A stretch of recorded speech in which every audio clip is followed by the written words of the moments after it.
자, 6주차 세 번째 강의 수익배당금, 입금 불산입에 대한 내용 보도록 하겠습니다. 일단 여러분들 수익배당금이라는 건 손익계산서에 배당금 수익으로 기록된 계정 과목을 세법에서는 수익배당금이라고 부르는 거예요.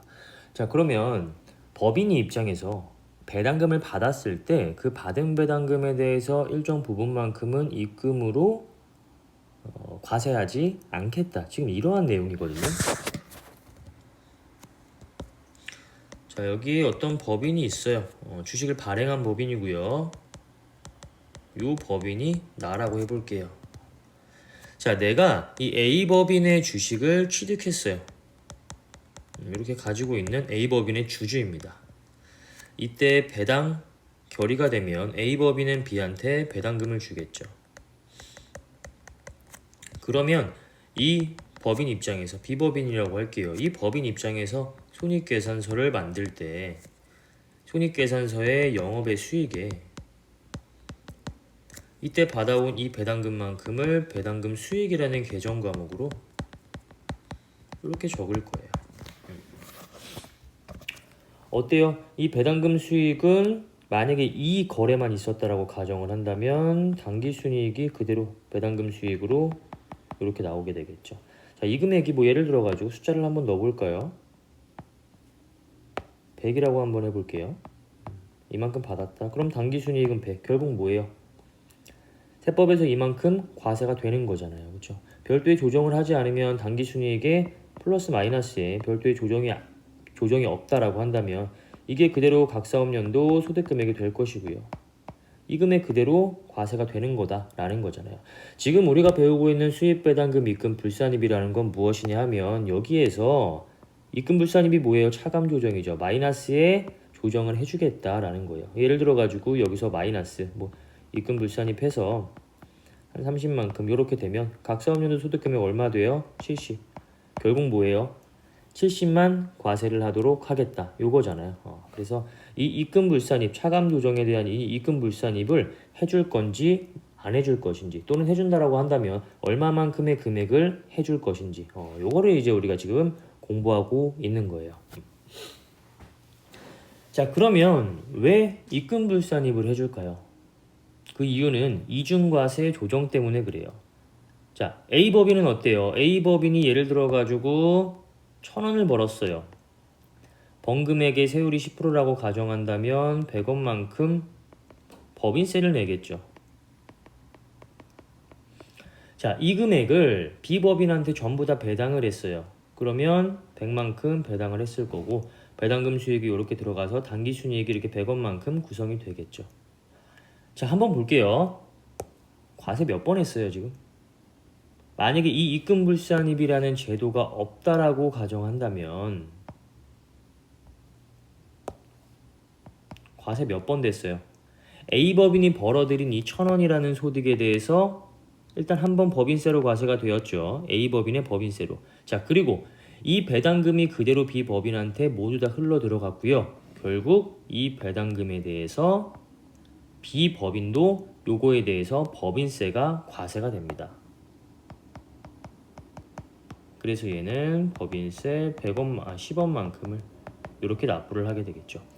자, 어때요? 벌어들인 소득은 A법인의 1,000원이 다예요. 그렇죠? 근데 이 1,000원에 대해서 A법인한테 한 번 법인세가 과세가 되었고요. 그리고 그 주주인 B법인한테도 한 번 또 과세가 되었어요. 하나의 소득에 대해서 두 번 과세가 되는 것을 이중과세라고 하고요. 이렇게 배당금을 받는 경우에는 이중과세 문제가 발생해요. 그래서 이 이중과세를 조정해주기 위해서 등장한 것이 법인세법에서는 수입배당금, 입금불산입이고요. 소득세법에서는 뭘로 조정해요? 배당소득에 대한 이중과세를 조정해주기 위한 게 이 법인세는 소득세는 그로써 들어봤죠. 이렇게 조정하게 된다는 거예요. 그래서 우리가 지금 배우고 있는 것은 배당소득에 대한 이중과세 조정, 법인의 경우에 어떻게 해줄 것인지를 공부하고 있는 거고요.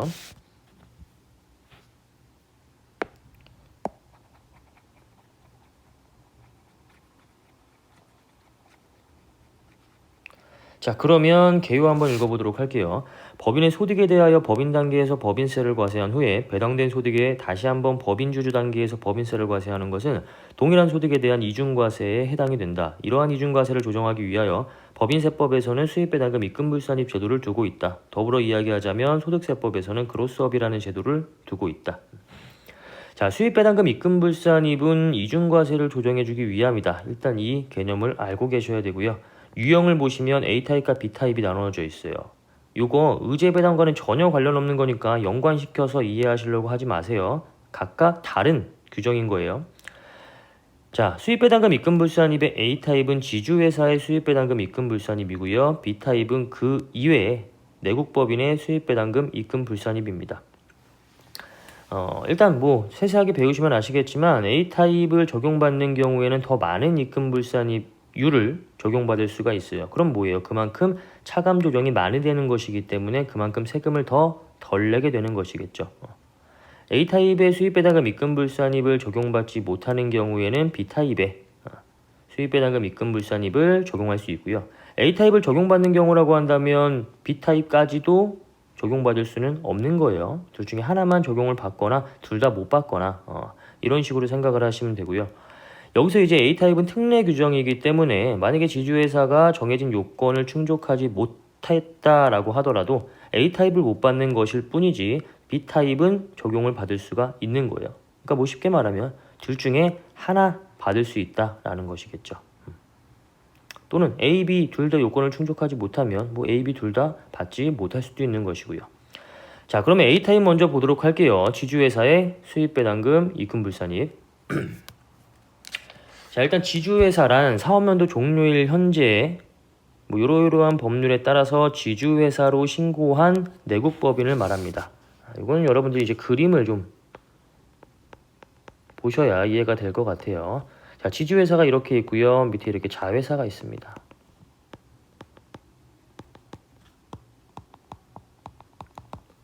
지주회사가요, 이 자회사의 주식을 주권상장법인이라고 한다면 한 20% 이상을 보유를 하고 있는 거예요. 이런 식으로. 여기를 A라고 해보고요. 얘를 조그만 a, 스몰 b, 스몰 c 이렇게 해볼게요. 이 A라는 지주회사가 A, B, C에 이렇게 하면 더 헷갈리나요? 얘를 갑이라고 할게요. 이 갑이라는 지주회사가 A, B, C의 주식을 각각 20% 이상씩 보유를 하고 있는 거예요. 이걸 이제 지주회사라고 해요. 여러분들 그 대기업 보시면 이런 거 있잖아요. 삼성그룹이 있고 밑에 뭐 삼성전자, 뭐 삼성화재, 삼성생명 뭐 이런 거 있잖아요. 그렇죠? 삼성물산 뭐 이런 것들. 현대가 있으면 뭐 여러 개의 이제 계열사들이 이렇게 있잖아요. 그렇죠? 그런 거 생각하시면 돼요. 요게 이제 그룹이고 그 밑에 이제 회사들이다. 이런 식으로 이제 생각을 하시면 되겠죠. 자, 그럼 지주회사는 왜 존재를 할까요? 지주회사가 얻는 수익은요 따로 없어요. 삼성그룹은요, 삼성생명이나 삼성전자나 뭐 삼성물산이나 이런 곳에서 배당을 다 받게 돼요. 왜? 얘는 이 지주회사는 A, B, C의 주주입니다. A의 주주이기도 하고요, B의 주주이기도 하고요, C의 주주이기도 해요. 그렇죠? 그래서 이 지주회사의 수익은요 사실 거의 다 배당이에요. 배당금 수익. 그럼 어때요? 이중과세 문제가 모든 수익에서 거의 다 발생이 되고 있는 거잖아요. 그렇죠? 그래서 조금 더 많은 입금불산입률을 적용해서 이중과세를 좀 많이 조정을 해줘야겠다라고 해서 이 A타입의 입금불산입률이 B타입의 입금불산입률보다는 조금 더 높게 설정이 되어 있다 정도로만 여러분들이 기억을 하시면 될 것 같고요. 자, 자회사 한번 볼게요. 다음의 요건을 갖춘 내국법인, 지주회사가 직접 그 내국법인의 발행주식 총수의 40% 이상, 만약에 주권상장법인이나 벤처기업이라고 한다면 20% 이상을 그 내국법인의 배당기준일 현재 3개월 이상 계속하여 보유하고 있는 법인일 것. 그리고 다음 구분에 따른 내국법인일 것. 지주회사가 금융지주회사라고 한다면 자회사도 금융업이어야 되고요. 지주회사가 비금융 지주회사인 경우에는 자회사도 비금융 지주회사이어야 합니다. 사실 여기 밑에 나와 있는 이런 율 있잖아요. 이런 것도 당연히 기억하시고 이 기간도 기억을 하셔야 되는데 계산 문제 등에서 이제 가장 많이 출제가 되는 그 포커스 중에 하나가 요거예요. 지주가 금융이고 자회사도 금융이냐? 이 경우에 적용하는 거고요. 지주회사가 비금융이면 자회사도 비금융이어야만 합니다. 이 경우에 수입배당금 입금불산입 A타입을 적용하시는 거예요. 그럼 만약에 지주회사가 금융인데 자회사가 비금융이다. 자, 이런 경우는 어때요? 이때는 이 지주회사가 받는 배당금 수익에 대해서 A타입은 적용받을 수가 없게 되겠죠. 하지만 한 가지 기회 더 있잖아요. 그렇죠? 뭐 B타입 적용받을 수 있는 거예요. 물론 B타입을 보신 다음에 그 요건이 충족이 되어야겠죠. 자, 그래서 A타입은 뭐 요 정도로 정리를 하시면 될 것 같아요. 지주회사의 수입은 거의 다 배당이기 때문에 자회사들한테 배당받는 게 거의 다 이제 지주회사의 수입의 대부분이기 때문에 어때요? 이중과세가 거의 모든 수입에서 발생이 되고 있어요. 그래서 조금 더 많은 이중과세 조정을 해주기 위해서 이러한 요건을 두고 있고 그 요건에 맞는 경우에는 조금 더 많은 입금불산임률을 적용을 해주고 있다라는 정도로 기억을 하시면 될 것 같고요. 자, 그 다음에 입금불산임액의 계산 한번 보도록 할게요. 지주회사가 자회사로부터 받는 배당금 중에서 다음의 금액을 입금불산입한다. 받은 배당금 수입배당금에서요 입금불산임률을 곱해서 불산입액을 계산을 하고 있습니다. 자, 근데 중간에 차감하는 내용이 있죠. 차입금 이자 곱하기 주식의 세법상 장부가액 적수 나누기 재무상태표상의 자산총액 적수 요것을 중간에 차감을 하고 있습니다. 자, 이거는 왜 빼주냐 하면 이중 혜택을 방지하기 위해서 빼주고 있는 거예요. 그럼 무슨 말이냐 하면 자, 지주회사가 이렇게 있어요. 여기 밑에 자회사가 있습니다. 자, 지주회사가 자회사 주식의 상장기업이라고 가정했을 때 20% 이상을 보유를 해야겠죠. 자, 근데 이 지주회사가 이 자회사의 주식을 어떻게 취득을 했나 봤더니 이렇게 취득한 거예요. 금융기관으로부터 차입을 해왔어요. 그리고 자회사의 주식을 취득한 거예요.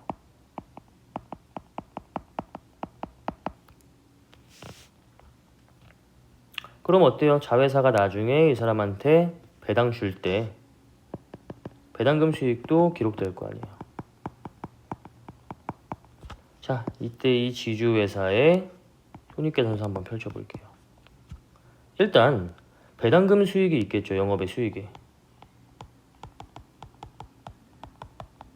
그리고 영업의 비용에 뭐 있겠어요? 차입했잖아요. 우리. 이자 비용 있겠죠. 이자 비용은 여러분 뭐예요? 마이너스 금액이죠. 배당금 수익은 플러스의 금액이죠. 근데 배당금 수익은 당기순이익이 이렇게 나온 후에 밑에서 플러스 마이너스 조정을 통해서 어디서 한다고요? 여기서 차감 조정인 입금 불산입으로 해서 이중과세를 조정해 주겠다라고 했었죠. 배당금 수익 100이라고 해보고요. 이자 비용 100이라고 해볼게요. 입금 불산입률 30%라고 가정해 볼게요. 자, 얼마만큼 빼줘요? 30만큼 빼줘요. 그럼 얼마 과세돼요? 마이너스 30 나오는 거 아니겠어요? 그쵸? 이게 말이 안 된다라는 거죠, 사실. 이건 이중 혜택이라는 거죠. 금융기관에서 차입을 해가지고 발생되는 이자 비용, 그것도 다 공제를 해주고 그 돈으로 투자를 해가지고 받은 배당금 수익에 대해서도 또 입금불산입을 해주게 되면 그러면 이거는 사실 차입 후에 취득을 하는 게 훨씬 더 유리한 케이스잖아요. 그냥 내가 직접적으로 내 돈으로 투자하는 것보다. 왜? 이거는 이중 혜택을 다 받을 수가 있으니까 세법적으로는 이게 훨씬 유리할 거잖아요. 그렇죠? 그런 것들을 방지하기 위해서 이때 이 이자 비용에 대해서는 공제를 허용하지 않겠다. 이 말입니다. 그래서 배당금 수익에 대한 이 입금불산입액을 계산을 할 때는 이 이자 비용은 제외를 하고 입금불산입률을 계산하고 있어요. 자, 여기서 수입배당금이 100이라고 가정을 했을 때 차입금 이자가 예를 들어서 100이에요. 그러면 내가 입금불산입 할 수 있는 금액은 이거 0이니까 몇 퍼센트가 나오던 간에 나는 입금불산입을 하나도 받지 못하게 되겠죠. 이런 식으로 이해를 하시면 될 것 같아요. 이중과세를 조정해주기 위해서 수입배당금의 일정액의 입금불산입률을 적용을 하고 있지만 만약에 차입을 해서 자회사의 주식을 취득한 경우에는 그 차입금에 대한 이자 비용은 이자 비용대로 공제를 받고 자회사의 주식에 대해서 배당금을 받은 거는 또 그것대로 입금불산입이라는 혜택을 받고 그러면 너무 이제 혜택이 많은 거 아니냐. 그래서 수입배당금 입금불산입률을 계산을 할 때에는 이 차입금에 대한 이자 부분은 제외를 하고 계산을 하고 있다. 이렇게 기억하시면 되겠습니다. 자, 그러면 우리가 공부하고 있는 수입배당금은 어떠한 배당금 등을 말하는 것이냐. 요거죠. 현금배당 일단 들어가고요. 주식배당도 들어가고요. 그 다음에 우리가 방금 전에 배웠던 의제배당까지도 이 수입배당금에 들어가게 됩니다. 모두 다 이중과세 문제가 있기 때문에 그것을 조정해주기 위한 규정에 해당이 되겠죠. 자, 그 다음에 우리가 배우고 있는 지금 차입금 이자는 어떠한 성격이냐 하면 뭐예요? 돈 빌려서 내가 샀을 때 이자는 이자대로 공제받고 배당금 수익은 배당금 수익대로 입금 불산입을 해주면 이중 혜택이다 라고 했었죠.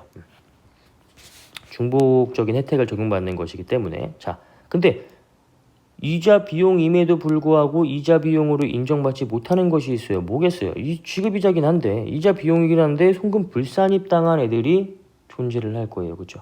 우리 위에서 살펴봤던 거 기억나요 혹시? 지급이자 송금 불산입액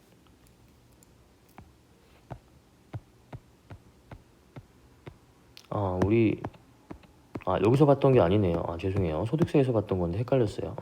지급이자 송금불산이 법인세에서 뭐 있어요. 나중에 배우시게 되긴 할 거지만 채권자 불분명 사채이자 있죠. 그 다음에 또 뭐 있어요. 건설자금이자 있죠. 그 다음에 뭐예요. 업무무관 자산에 대한 송금불산입 있죠. 그리고 또 하나 뭐 있어요? 비실명 채권증권이자. 이거 뭐예요? 지급이자 송금불산입 대상이 되는 거잖아요. 요것들은 이중 혜택이 아니죠. 이건 이미 지급이자에 대해서 공제를 받지 못하고 송금불산입을 받았으므로 이자 비용에 대해서 공제가 되지 않았으니까 입금불산입 계산을 할 때에는 차입금 이자에서 차감을 시켜주면 안 되겠죠. 자, 그 다음에 현재가치 할인차는 상가객과 연지급 수입이자는 실제로 우리가 그 지출하는 이자에 대한 성격이 아니기 때문에 이런 것들도 차감하지 않는다라는 거. 그래서 다음에 세 가지는 여기서 차감하는 것이 아니에요. 이것을 제외한 나머지의 이자들만 여기에 들어가게 된다라고 기억을 하시면 될 것 같고요. 자, 그 다음에 세법상 적수입니다. 세법상 주식의 장부가액이라고 나와 있는 거 요거 있죠. 자회사 주식의 세무상 장부가액의 적수, 세무상 장부가액이기 때문에 주식의 가액에다가 재무상태표상의 주식의 가액에다가 플러스 마이너스를 유보한 금액이 되겠죠. 적수 개념이기 때문에 단기 중에 주식 보유 일수를 이렇게 곱하셔가지고 장부가액 적수를 계산해 주시면 됩니다. 자, 그리고 위에 이제 분자가 세법이기 때문에 분모도 원래는 이제 세법상 자산총액 적수이어야 합니다. 근데 그렇게 되면 계산이 너무 복잡해지죠. 위에서 이제 주식의 세법상 장부가액 적수는요, 주식에다가 플러스 마이너스 유보가액 반영한 것만 계산해주면 되는데 재무상태표상에 있는 전체의 자산총액 적수를 세법상의 자산총액 적수로 바꿔라라고 한다면 재무상태표에 있는 모든 자산들에 대한 유보와 플러스 마이너스의 유보를 다 반영을 해서 이제 계산을 해야 되기 때문에 계산 절차가 너무 복잡해집니다. 그래서 요거는 어떤 논리상이기보다는 실무상의 편의성을 위해서 얘도 원래는 장부상 적수여야 하는데 분모는 재무상태표상의 적수로 편하게 계산하게끔 이렇게 구조가 되어 있다라는 거. 그래서 위에는 세법상 적수고 밑에는 재무상태표상의 적수이다. 논리체계가 맞지는 않지만 실무상의 편의를 위해서 이렇게 규정이 되어 있는 거구나 라고 이해를 하시면 될 것 같아요. 자, 그 다음에 입금불산입률을 보시면 크게 두 가지로 나눠져 있죠. 상장법인이거나 아니면은 비상장법인이거나 상장법인인 경우에 자회사에게 출자한 비율에 따라서 입금불산임률을 이렇게 적용하고 있고요. 비상장법인인 경우에도 자회사에게 출자한 비율에 따라서 입금불산임률을 적용을 하고 있습니다. 여러분 여기서 주의하실 거, 상장인지 비상장인지를 따질 때에는 지주회사를 가지고 따지는 게 아니라 자회사를 가지고 따지시는 거예요. 배당금을 지급하는 사람, 그 회사, 그것을 가지고 따지셔야 된다는 거. 요거는 암기가 필요합니다. 이걸 암기를 해야 위에 있는 식을 적용할 수가 있을 거 아니에요. 그렇죠? 자, 이 정도로 보시면 될 것 같고요. 그 다음에 우리가 이제 보셔야 되는 게 B타입, 내국법인의 수입배당금 입금불산입입니다. 위에서는 지주회사와 자회사의 요건을 충족을 했어야 됐죠. 하지만 그 요건을 충족하지 못했다라고 할지라도 입금불산입을 아예 적용하지 않겠다라는 것은 아니고 B타입의 입금불산입을 적용받을 수가 있는 거고요. 그리고 지주회사와 자회사의 관계가 아닌 그냥 제3자 간의 법인에 대해서 배당금을 지급받았다라고 했을 때에도 B타입은 적용받을 수가 있는 거예요. 그러니까 B타입의 적용 범위가 조금 더 넓긴 하죠. A타입은 특수한 경우에만 입금불산입을 조금 더 해줘서 그만큼 과세를 덜 하겠다라는 규정이고, B타입이 이제 통용되는 규정이라고 생각하시면 됩니다. 자, 내국법인의 수입배당금 입금불산입, 첫 번째로 나오는 게 입금불산입액의 계산입니다. 일단 내국법인이 다른 내국법인으로부터 받은 수입배당금 중에서 다음의 금액은 입금불산입 기타로 소득처분한다라고 나와있죠. 여러분들 아까 여기 위에서 설명 안 드린 것 같은데 세무조정은 이렇게 하고 있습니다. 입금불산입 기타. 왜 입금불산입 소득처분이 기타일까요? 입금불산입은 뭐예요? 차감조정이죠. 차감조정은 둘 중에 하나였어요. 뭐? 마이너스 유보 아니면 기타. 배당금 수익을 받은 거잖아요. 그쵸? 이거 자산부채 차이 아니잖아요. 그쵸? 배당금 수익 뭐예요? 손익계산상의 영업의 수익 빨간색으로 표시되는 항목이잖아요. 자산부채 차이 아니에요. 그렇기 때문에 소득처분은 당연히 기타일 수밖에 없는 거예요. 마찬가지로 이것도 A타입, B타입 입금불산입 똑같은 규정이기 때문에 입금불산입에 대한 세무조정과 소득처분은 같습니다. 입금불산입액의 계산을 한번 보시면 일단 내국법인이 내국법인한테 주는 배당금에 대해서만 해당이 된다라는 것이죠.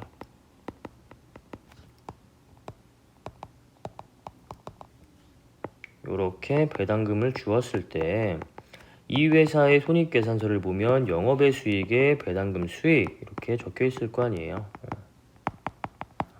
그러면 당기순이익이 이렇게 나올 거고, 여기에서 마이너스의 조정을 통해서 각 사업연도의 소득 금액을 구한다. 우리가 하고자 하는 건 뭐? 여기서 마이너스 조정인 입금불산입 얼마 이렇게 해서 각 사업연도 소득 금액을 그만큼 낮춰주겠다. 100이라고 한다면 조정을 통해서 요만큼만 과세를 하겠다. 30만큼은 이중과세 조정을 해주겠다. 지금 이러한 내용 공부하고 있는 거잖아요.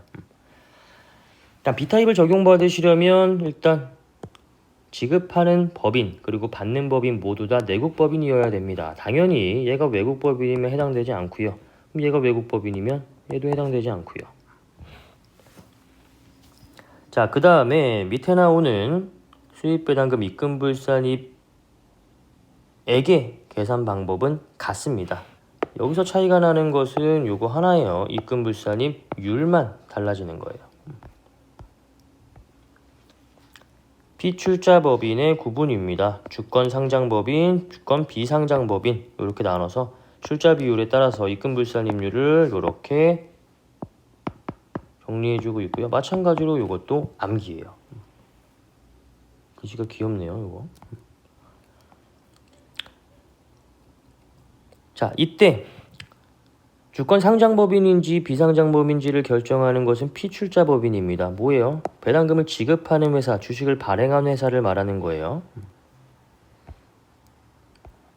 아까 그림으로 봤을 때 이 회사 기준으로 상장인지 비상장인지를 판단하는 것이다 라는 거죠. 아까도 마찬가지였죠. 지주회사, 자회사가 있었을 때 배당금을 지급하는 회사 누구예요? 피출자법인 자회사잖아요. 배당금 지급하는 거잖아요. 즉 얘를 가지고 상장인지 비상장인지를 따지는 거예요. 그래서 뭐 피출자법인, 자회사 이런 용어가 어렵다라고 하신다면 상장 비상장을 따지실 때에는 배당금을 지급하는 회사 입장에서 따지게 된다라고 생각하시면 돼요. 배당금 지급법인. 얘도 마찬가지로 배당금 지급법인. 이 지급법인을 기준으로 상장인지 비상장인지를 구분하시면 됩니다. 자, 그리고 위에 나와 있는 내용들은 다 똑같아요. 상동이라고 할게요. 수입 배당금에 현금 배당, 주식 배당, 의제 배당 포함되는 거 다 같고요. 그 다음에 차입금 이자에서 손익 계산상의 이자 비용에서 송금 불산입 때는 지급이자 빼고요. 현금 현재 가치 할인 차금 상각이 빼고요. 연지급 수입 이자 등 차감합니다. 이거는 산식으로 제가 표현을 한 거고 밑에서는 글로써 그냥 적어 놓은 것 뿐이에요. 같아요. 같은 내용이에요. 그 다음에 주식의 적수, 세법상 적수였죠. 자산 총액 적수는 뭐예요? 재무상태표상의 자산 총액 적수였죠. 이것도 같습니다. 다른 내용 모두 다 같아요. 차이점은 뭐예요? A타입을 적용할지 B타입을 적용할지 그 요건에 대한 일단 차이가 있죠. A타입은 뭐예요? 자회사와 지주회사의 일단 요건을 갖추어야 되고요. 그리고 배당 기준을 현재 3개월 이상 계속 보유하고 있어야 되고요. 이 퍼센테이지랑 개월수 기억하셔야 되고 그 다음에 금융, 비금융 이렇게 아다리가 맞아야지만 A타입을 적용할 수 있다는 거. 아다리가 안 맞으면 B타입의 적용 요건을 살펴봐야 된다는 거. B타입은 뭐예요? 내국이기만 한다면 일단 적용받을 수가 있어요. 그렇죠? 그리고 나머지의 그 기준들은 같고 한 가지 차이가 나는 점은 뭐 입금 불산임률만 차이가 난다. A타입은 특례로서 지주회사가 받는 배당금이 지주회사의 대부분의 수익 금액이기 때문에 이중과세 문제가 굉장히 많아요. 그렇기 때문에 더 높은 입금 불산임률을 적용을 해서 이중과세를 해결해 주겠다라는 내용이고 B타입은 지주회사만큼의 정도는 아니잖아요. 지주회사는 배당금 수익이 대부분의 수익 금액일 것이고 일반적인 내국법인은 어때요? 자기가 영업활동하는 그런 업종들이 다 각각 있을 거 아니에요. 그렇기 때문에 배당금 수익이 대부분의 수입은 당연히 아닐 거예요. 그래서 상대적으로 입금 불산임률은 조금 낮게 구성이 되어 있다 정도로만 여러분들이 기억을 하시면 될 것 같습니다. 자, 그럼 이렇게 해서 A타입과 B타입에 대한 내용을 한번 살펴봤었고요. 자, 그 다음에 수입배당금 입금불산입의 적용 배제 한번 볼게요. 요거 배제도 굉장히 중요합니다. 계산 문제에서도 그 트릭으로 많이 출제를 하고요. 그 다음에 말 문제에서도 많이 나오고 있는 것이기 때문에 배제 규정까지도 꼭 기억을 해두셔야 돼요. 자, 다음 중 어느 하나에 해당하는 수입배당 금액에 대해서는 수입배당금 입금불산입 규정을 적용하지 않는다라고 나와 있죠. 동그라미 1번에 배당 기준일 전 3개월 이내에 취득한 주식을 보유함으로써 발생하는 수입배당 금액입니다. 요거는 약간 좀 얍삽한 얍삽한 그런 사람들, 회사들, 얍삽한 회사들을 약간 좀 커트하기 위해서 그래서 만들어진 규정입니다. 배당 기준일이라는 건 일정한 날을 정해서 그 날에 우리 회사의 주식을 가지고 있는 주주들한테 배당금을 주겠다. 이게 배당 기준일이에요. 예를 들어 가지고 2월 1일이라고 한다면 2월 1일자에 우리 회사의 주식을 가지고 있는 주주들한테 배당금을 주겠다. 요거예요. 이게 이제 배당 기준일이에요. 왜 이런 게 정해져 있어야 될까요? 주식은 특히 상장 주식 같은 경우에는 주주가 하루에도 몇 번씩 변동이 될 수가 있잖아요. 주주가 계속 바뀌어요. 그러다 보니까 일정한 날을 딱 정해가지고 그날의 주주들한테 배당금을 주겠다라고 정해놔야 돼요. 그래야지만 우리가 배당금을 지급을 할 수가 있겠죠.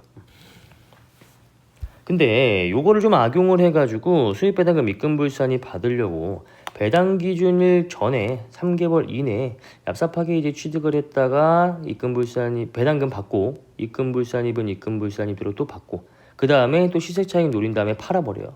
그리고 또 배당 기준일 한 3개월 전쯤에 또 취득을 해가지고 요거 배당금도 받고 그리고 입금불산입도 받고 이러한 이제 야비한 짓 하는 것을 방지하기 위해서 배당 기준일에 임박하여 주식을 취득한 후에 조세 회피하는 것을 방지하기 위해서 나타난 규정이다. 그 기준이 3개월이다 라고 생각을 하시면 되고요. 요거는 뭐 야비한 새끼들을 방지하기 위해서. 그 다음에 두 번째는 뭐 다음의 법인으로부터 받는 수입 배당 금액 법인 단계에서 법인세가 과세되지 않으므로 얘네는 이중과세 문제가 없습니다. 우리가 수입 배당금 입금 불산입을 공부하는 이유가 뭐예요? 이중과세를 조정해주기 위해서. A법인에서 한 번 과세가 되고 그 A법인에서 발생된 법인세 그것이 이제 납부가 되겠죠. 그리고 나서 이 A법인에서 벌어들인 금액을 가지고 전부 다 B법인한테 배당을 했을 때 B법인에서도 배당금 수익으로 또 과세가 되면 이중과세 문제가 발생이 되었잖아요. 그래서 그것을 조정하기 위해서 우리는 세무조정을 통해 가지고 입금 불산입이라는 마이너스 조정을 해주었죠. 근데 얘네들은요 이중과세 문제가 없습니다. 왜? 법인 단계에서 법인세가 애초에 과세가 되지 않아요. 즉 우리가 아까 A법인 이렇게 있었고 B법인 이렇게 있었잖아요. A법인에서 1,000원 벌어가지고 10%에서 100원만큼 법인세 낸다. 이거 공부했던 거 기억나시죠? 나머지 배당금을 얘한테 지급을 한다. 그러면 얘는 배당금 수익이 또 생기기 때문에 100원이라고 가정한다면 수익이 생기기 때문에 당기순이익이 100원이 될 것이고 우리는 이것을 조정하기 위해서 마이너스의 세무조정인 입금불산입 세무조정을 통해서 각 사업연도 소득금액을 줄여준다. 이거였잖아요. 근데 지금 가부터 라까지 나오는 내용들은요. 이게 없어요. 법인세가 과세가 되지 않습니다. A가 B한테 배당을 하면 그 배당금에 대해서 이중과세를 조정해 줄 필요가 없어요. 그쵸? 여기서 과세가 되고 여기서도 과세가 되기 때문에 그것을 조정해 주기 위해서 이게 존재했던 건데 여기에서 과세가 되지 않는데요. 그러면 이중과세 문제는 없잖아요. 한 가지의 소득에 대해서 한 번 과세가 되고 끝나는 거잖아요. 이중과세 조절해 주면 안 되겠죠. 가부터 라까지는 이러한 이제 내용들입니다. 즉 가 보시면 법인세법에 따라서 지급한 배당에 대하여 소득공제를 적용받는 유동화 전문회사나 투자회사 등의 명목회사. 여기서 말하는 그 회사는요, 이 A법인 말하는 거예요. A법인이 가부터 라까지에 이렇게 해당이 되는 경우에 자, A법인이 소득공제를 적용받는 유동화 전문회사, 투자등회사 등의 명목회사라고 한다면 소득공제를 적용받기 때문에 과세되는 소득이 없을 거예요. 그리고 두 번째로 감면율 100%인 사업연도에 해당하는 다음에 특정한 세액 감면을 적용받는 법인일 것. 법인세 100% 감면받으면 뭐예요? 나오는 법인세가 없잖아요. 법인세 과세 안 될 거 아니에요. 그러면 이중과세 문제 발생되지 않을 거잖아요. 왜? A법인한테 법인세가 과세되지 않기 때문에. 수도권 밖으로 이전해서 감면을 받던가 아니면 제주와 관련된 감면을 받던가 이런 경우에 감면율이 100%인 사업연도에 한해서 수입배당금 입금불산입의 적용을 배제하고 있습니다. 만약에 이 감면율이 100%가 안 된다라고 한다면 이러한 세액 감면을 적용받는 회사라고 하더라도 수입배당금 입금불산입의 적용을 받을 수가 있겠죠. 자, 그 다음에 조세특례제한법상의 동업기업 과세 특례를 적용받는 동업기업 얘도 법인세가 과세되지 않기 때문에 이중과세 문제는 없고요. 그 다음에 외국법인 얘도 우리나라에서 법인세가 과세가 되지 않잖아요. 이중과세 문제 없습니다. 자, 그래서 가부터 라까지는 이중과세 문제가 발생이 되지 않기 때문에 이중과세를 조절할 필요가 없다. 수입배당금 입금불산입이라는 내용을 적용받을 필요가 없다. 이렇게 이제 기억을 하시면 될 것 같아요. 그래서 수입배당금 입금불산입을 적용하지 않는 경우는 야비한 경우들 기간 뭐예요? 3개월 이내에 취득해가지고 입금불산입 야금야금 받으려고 하는 새끼들 방지하는 거. 그다음 두 번째 이중과세 문제가 없는 것들 이렇게 나눠가지고 기억을 하시면 좀 편하게 여러분들이 기억을 할 수 있을 것 같아요. 자, 이렇게 해서 의제배당과 수입배당금 입금불산입에 대한 내용을 한번 살펴봤고요. 관련된 문제도 제가 한번 올려놓을 테니까 수업 잘 들으시고 관련된 문제까지도 한번 풀으시면서 말문제뿐만 아니라 계산 문제까지 여러분들이 대비를 해주시면 될 것 같아요. 이 문제를 풀어보면요. 말문제가 아니라 그 계산 문제를 한번 풀어보면 계산 문제만 대비되는 게 아니라 계산 문제를 풀면서 말문제가 이해가 되는 경우가 굉장히 많아요. 말문제만 백날 읽다 보면 그냥 눈에 익으니까 이게 맞는 거고 틀리는 거구나 라는 게 머릿속에 그냥 기억에 남을 뿐이지 그 내용을 이해하는 경우가 그렇게 흔치가 않은데 계산 문제까지 내가 풀 수 있으면 그 말문제가 머릿속으로 이해가 되는 경우가 있어요. 그냥 내가 읽는 것과 독해를 하는 것은 다르잖아요. 계산 문제를 풀 수 있으면 말문제가 독해가 됩니다. 그래서 교수님 저는 제가 준비하는 시험은 계산 문제가 별로 없어요. 또는 저는 그냥 계산 문제는 아예 포기를 할 생각입니다. 이렇다라고 할지라도 말 문제의 대비를 위해서라도 계산 문제는 꼭 풀어보시는 것을 추천드려요. 자, 여기까지 하고요. 6주차 강의는 마무리를 하도록 하겠습니다. 수고하셨습니다.